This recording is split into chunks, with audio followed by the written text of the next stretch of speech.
You're overlooking the Brandenburg Gate, where Roy Keane, Gary Neville and Ian Wright are all set to dive straight into the England debrief. Gary, I'm going to start with you because you've been a player, you've been a coach, you're now a pundit when it comes to England.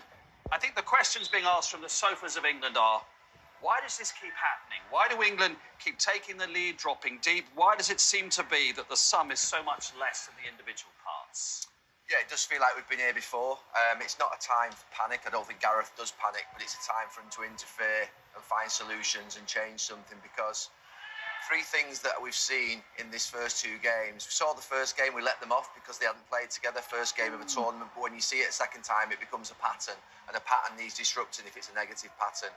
And in balancing the team, square pegs in round holes, then as probably a reason for that then comes that you start to drop deep as a protective measure because you feel like you're not comfortable. And then the third thing occurs, which has happened for England over the years, is we can't play out through midfield, we can't play out from the back, and we end up giving the ball away, and we look like a mess. And we know how this ends. He has to change something now, I think. Yeah, England and England fans have seen this film too many times before. Let's try and get specific if we can, Roy. Trent Alexander-Arnold, has that experiment ended, and why has it not worked? Well, it's ended when you've been taken off in the two games, and it's not a good sign.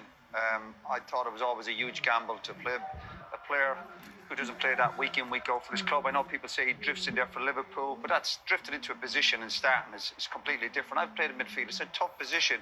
Physically, getting your distances, and he's come up short in the two games. No, it's not all down to him. You'd have to put this on probably Garrett. It's a huge gamble to throw, again, a full-back into the middle of the park.